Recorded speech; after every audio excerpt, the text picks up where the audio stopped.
Cordial saludo para todos ustedes quienes escuchan cada semana estos hermosos estudios bíblicos. Nos encontramos en un momento muy determinante para la vida de la familia de Dios. De acuerdo con la forma como usted conoce a Dios, lo va a experimentar en su cotidianidad. El libro de Oseas, capítulo 4, versículo 6, nos advierte: mi pueblo fue destruido porque le faltó conocimiento. Héctor David nos comparte hoy el mensaje que tiene como título ¿Cómo conocer mejor a Dios bajo su reino y provisión? Bienvenidos.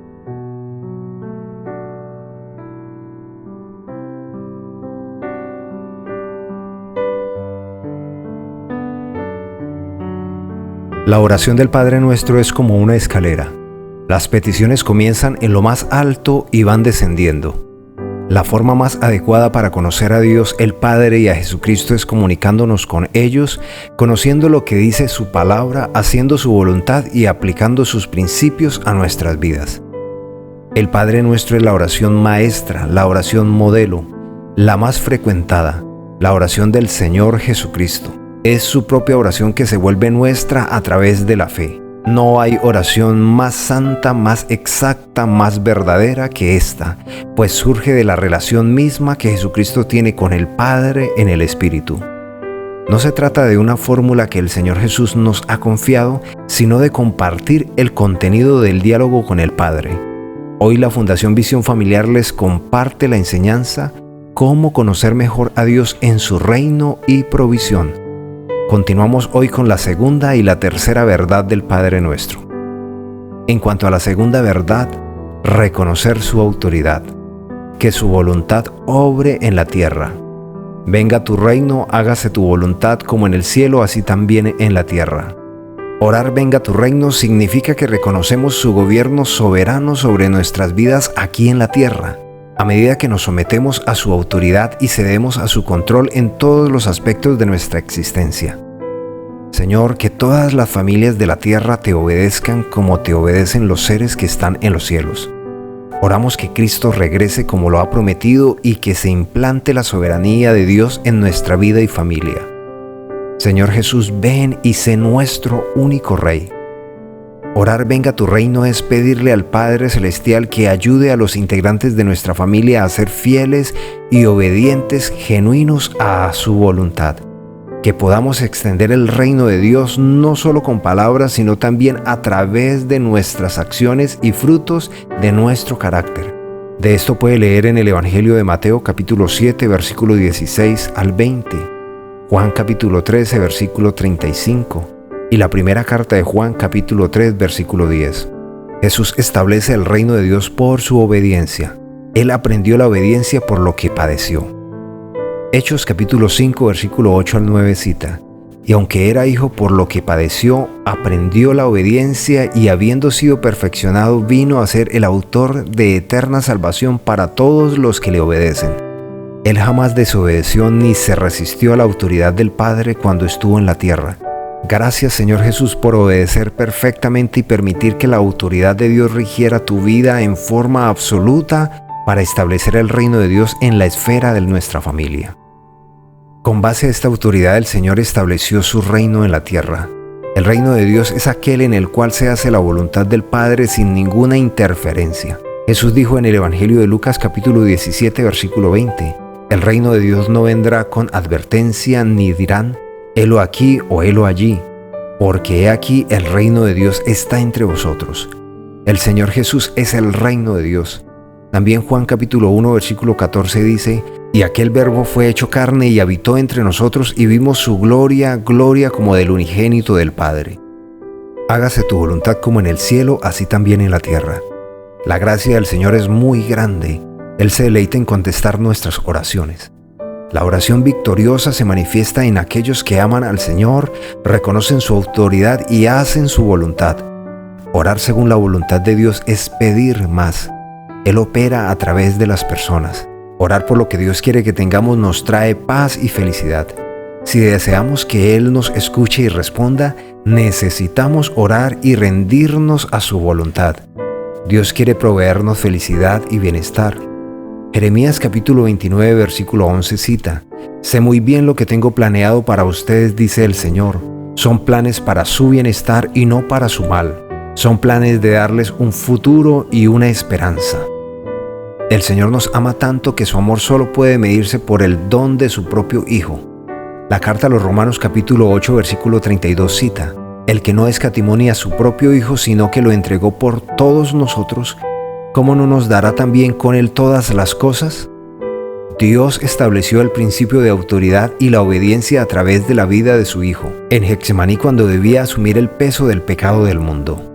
El Evangelio de Mateo capítulo 26 versículo 38 cita: entonces Jesús les dijo: mi alma está muy triste hasta la muerte. Y cuando estaba al borde de la muerte expresó, como cita el Evangelio de Lucas capítulo 22 versículo 44: y estando en agonía oraba más intensamente y era su sudor como grandes gotas de sangre que caían hasta la tierra.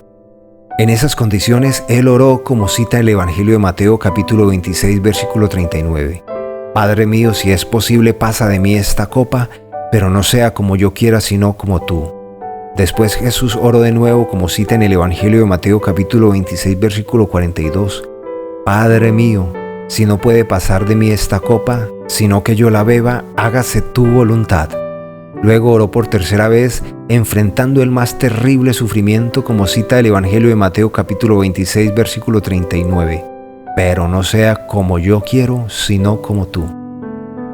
Jesús hizo siempre lo que agradaba al Padre, cumplió su voluntad. Él dice en Juan capítulo 8 versículo 29: porque el que me envió conmigo está, no me ha dejado solo el Padre, porque yo hago siempre lo que le agrada.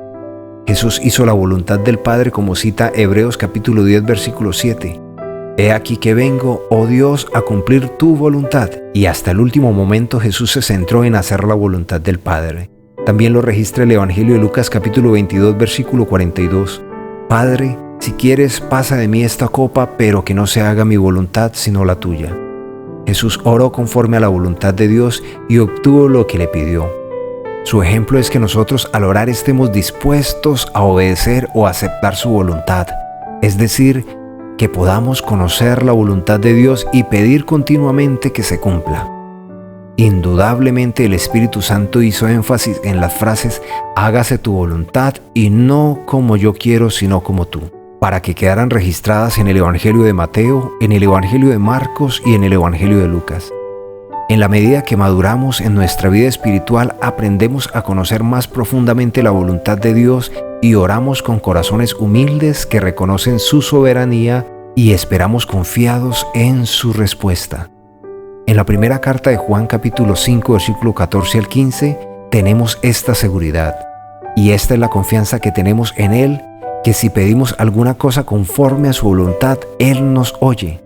Y si sabemos que Él nos oye, en cualquiera cosa que pidamos sabemos que tenemos las peticiones que le hayamos hecho. Dios quiere que obtengamos los deseos del corazón según sus propósitos, que estemos alegres, que prosperemos y tengamos éxito en lo que emprendamos. Orar de acuerdo con su voluntad nos da la certeza de que recibiremos lo que hemos pedido. Salmos capítulo 37 versículo 3 al 4 cita: confía en el Señor y haz el bien. Habita tranquilo en la tierra y ten por preciosa la fidelidad, de tal modo que te complacerás en el Señor y Él te concederá las peticiones de tu corazón. Jesús lo afirma en el Evangelio de Juan capítulo 15 versículo 7: si permanecéis en mí y mis palabras permanecen en vosotros, pedid todo lo que queréis y os será hecho. Permanecer en Cristo significa ser uno con Él, estar de acuerdo con Él, cumplir su voluntad, confiados gozosamente en Él. Necesitamos grabar la palabra en nuestro corazón e interiorizarla para permanecer en Él y obtener lo que pidamos. Un segundo aspecto de orar conforme a su voluntad y obtener respuesta a nuestras oraciones y experimentar completo gozo es pedir en el nombre de Jesucristo. El Evangelio de Juan capítulo 16 versículo 23 al 24 cita: en aquel día no me preguntaréis nada. De cierto os digo que todo cuanto pidiereis al Padre en mi nombre os lo hará. Hasta ahora nada habéis pedido en mi nombre. Pedid y recibiréis para que vuestro gozo sea cumplido.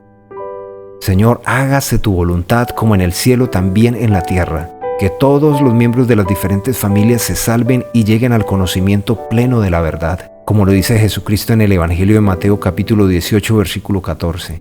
Así no es la voluntad de vuestro Padre que está en los cielos que se pierda uno de estos pequeños. También como lo dice la segunda carta de Pedro capítulo 3, versículo 9. El Señor no retarda su promesa según algunos la tienen por tardanza, sino que es paciente para con nosotros, no queriendo que ninguno perezca, sino que todos procedan al arrepentimiento. También como lo dice el apóstol Pablo en la primera carta a Timoteo capítulo 2 versículo 3 al 4. Porque esto es bueno y agradable delante de Dios nuestro Salvador, el cual quiere que todos los hombres sean salvos y vengan al conocimiento de la verdad. Señor, hágase tu voluntad por tu omnisciencia y tu bondad infinita. Tú lo sabes todo. Posees una visión panorámica y un conocimiento perfecto de la historia de nuestras familias. Señor, pedimos nuestro bien y el bien de todo y en todos. Que tú realices tu voluntad en cada miembro de nuestra familia y podamos alcanzar el fin de tus propósitos. Señor Jesús, hágase tu voluntad y no la nuestra, como en el cielo, así también en la tierra, pues esta es buena, agradable y perfecta. Guíanos, Señor, en todo momento por sendas de justicia por amor a tu nombre. Oramos que la voluntad de Dios se manifieste no solo en nuestras vidas, en nuestros familiares y amigos, sino también en toda nuestra nación, para que pasemos de la densa oscuridad a la luz admirable de tu reino.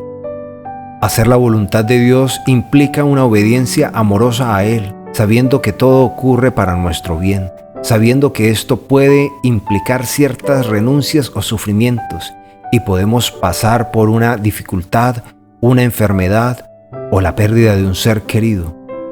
Si unimos nuestra voluntad a la de Jesús, haremos la voluntad del Padre. Si los miembros de la familia hacemos la voluntad de Dios, Él hará la nuestra. Jesús cita en el Evangelio de Mateo capítulo 6, versículo 33. Así que primero busquen el reino de Dios y su justicia, y se les dará todo lo que necesitan. Una tercera verdad en la oración del Padre Nuestro es la provisión. Dios se interesa en las necesidades cotidianas de la familia. El pan nuestro de cada día, dánoslo hoy. El Dios eterno proveyó maná del cielo a los hijos de Israel por 40 años, repitiendo este milagro 6 veces a la semana, año tras año. El Señor estaba muy interesado en que sus familias recordaran su solicitud y respuesta por la dádiva del pan cotidiano. Él ordenó que colocaran una vasija llena de maná en el lugar santísimo como testimonio de este hecho grandioso y para que ellos no olvidaran su providencia generosa y amorosa. El Señor les proveyó de codornices cuando desearon comer carne. El Señor sacó agua de la peña cuando estaban sedientos.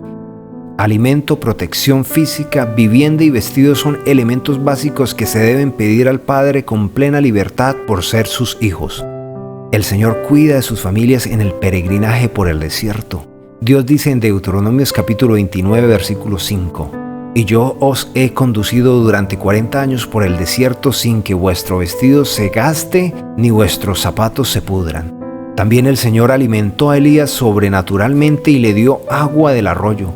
Después lo envió empoderado en su fe a la viuda de Sarepta, y el puñado de harina de la tinaja no se consumió y el aceite de la vasija no se agotó, hasta el día que Dios envió lluvia sobre la tierra. Dios multiplicó milagrosamente la harina y el aceite para alimentar en tiempos de mucha sequía al profeta Elías, a la viuda y a su hijo.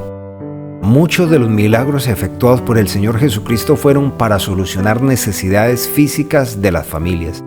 En su primer milagro, el Señor convirtió el agua en vino en una boda.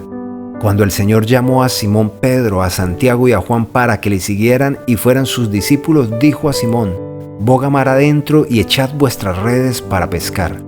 Y habiéndolo hecho, encerraron gran cantidad de peces y su red se rompía. Esto lo lee en el Evangelio de Lucas capítulo 5, versículo 4 al 6. Luego el Señor alimentó a 5,000 personas con solo 5 panes y 2 pescados. Mientras los discípulos pescaban, Jesús encendió una fogata y preparó el almuerzo para todos. El apóstol Pablo se regocijó porque los cristianos de Filipo enviaron alimento y otras cosas por medio de Epafrodito. La carta a los Filipenses capítulo 4, versículo 18 al 19 cita: «Pero todo lo he recibido y tengo abundancia, Estoy lleno habiendo recibido de Epafrodito lo que enviasteis, olor fragante, sacrificio acepto, agradable a Dios. Mi Dios pues suplirá todo lo que os falta conforme a sus riquezas en gloria en Cristo Jesús. El apóstol Pablo aceptó este alimento como enviado por Dios y oró para que las necesidades de quienes enviaron la ofrenda les fueran suplidas. El Señor está dispuesto a dar el pan cada día a las familias en todo tiempo y lugar. La carta del apóstol Pablo a Santiago en el capítulo 1, versículo 17 cita: Toda buena dádiva y todo don perfecto desciende de lo alto del Padre de las luces, en el cual no hay mudanza ni sombra de variación. Él no varía en su generosidad de cuidar a sus familias. Orar por las necesidades materiales no es indicio de debilidad espiritual o pereza. Por el contrario, quienes recibimos respuestas a las oraciones para cubrir las necesidades materiales, estaremos más inclinados a orar por la salvación de las familias y más seguros de conseguir aquello por lo cual se ora. En la Biblia se nos estimula a orar por las necesidades materiales. La carta a los Romanos capítulo 8 versículo 32 cita: El que no escatimó ni a su propio Hijo, sino que lo entregó por todos nosotros, ¿cómo no nos dará también con él todas las cosas? Los recursos de Dios para atender a todas nuestras necesidades son un manantial seguro e inagotable. Creamos pues que todas las promesas de respuesta a la oración pueden aplicarse a nuestro pan diario y a las peticiones de empleo, dinero, bienes, vestidos y otras necesidades. Señor, por favor, enséñanos a orar con corazón y con fe sincera la oración que tú, Jesús, nos enseñaste. Danos hoy nuestro pan de cada día. Nos corresponde pedir a Dios por el pan de cada día y por toda forma de sustento para las necesidades materiales de nuestra familia. El Evangelio de Lucas capítulo 11 versículos 9 al 13 cita: Así que yo les digo, pidan y Dios les dará, busquen y encontrarán, llamen a la puerta y se les abrirá. Porque el que pide recibe y el que busca encuentra y al que llama a la puerta se le abre. ¿Acaso alguno de ustedes que sea padre sería capaz de darle a su hijo una culebra cuando le pide pescado o de darle alacrán cuando le pide un huevo? Pues si ustedes que son malos saben dar buenas dádivas a sus hijos, ¿cuánto más el Padre Celestial dará el Espíritu Santo a quienes se lo pidan? Dios nos ordena pedir por las cosas cotidianas de la vida con fe, así como pedimos por los grandes asuntos que competen con la vida eterna. Debemos estar muy seguros de la respuesta cuando pedimos el pan cotidiano para la familia. Jesús nos manda no hacernos tesoros en la tierra. El Evangelio de Mateo capítulo 6, versículo 25 al 26 cita: Por lo tanto, yo les digo, no se preocupen por lo que han de comer o beber para vivir, ni por la ropa que necesitan para el cuerpo. ¿No vale la vida más que la comida y el cuerpo más que el vestido? Miren las aves que vuelan por el aire. No siembran ni cosechan ni guardan las cosechas en graneros, sin embargo, el Padre Celestial les da de comer. Y ustedes valen más que las aves. Lo habitual en nuestra familia no debe ser motivo de preocupación. Por el contrario, vuestro Padre Celestial sabe que tenéis necesidad de todas estas cosas. No os afanéis, declara en Mateo capítulo 6, versículo 32 al 34. Diariamente debemos pedirle al Padre nuestra provisión. La comprensión de la oración del Padre Nuestro y el acercamiento al Padre a través de esta hace que las cosas cotidianas en nuestra familia ocurran con fluidez. Oremos juntos. Amado Señor, que tu Espíritu Santo abra los corazones de nuestros familiares, seres queridos y amigos, compañeros de estudio y de trabajo y vecinos, y les convenza de pecado, de juicio y de justicia. Que todos los miembros de la familia lleguen al conocimiento pleno de la verdad y reciban el regalo de la salvación que es solo en Jesucristo. Señor, por favor, revélanos la sustancia de tu reino. Abre nuestros ojos para ver que tú nos acompañas en todo momento. Tú piensas en nosotros aunque estemos necesitados y afligidos. Nuestra ayuda y nuestro libertador eres tú, Dios nuestro. No te tardes. Por favor, Padre, establece en nuestra familia una conciencia permanente de tu obra y tu presencia real en nuestra vida. Padre Celestial, ayúdanos como familia a ser fieles y obedientes, genuinos a tu voluntad. Que podamos extender tu reino no solo con palabras, sino también a través de nuestras acciones y frutos de nuestro carácter. Espíritu Santo, por favor, obra en lo profundo de nuestros corazones para que permanezcamos en Cristo siendo uno con Él, que estemos de acuerdo con Él y cumplamos su voluntad confiados gozosamente en Él. Señor, hágase tu voluntad como en el cielo, también en la tierra, porque así como baja la lluvia y la nieve del cielo y no vuelve allí, sino que riega la tierra, la hace florecer, dando semilla al sembrador y pan al que come, así será tu palabra que sale de tu boca, la cual no volverá a ti vacía, sino que cumplirá lo que tú deseas y hará prosperar la familia a donde tú la envíes. Oramos que así sea, en el precioso nombre de nuestro Señor Jesucristo. Amén.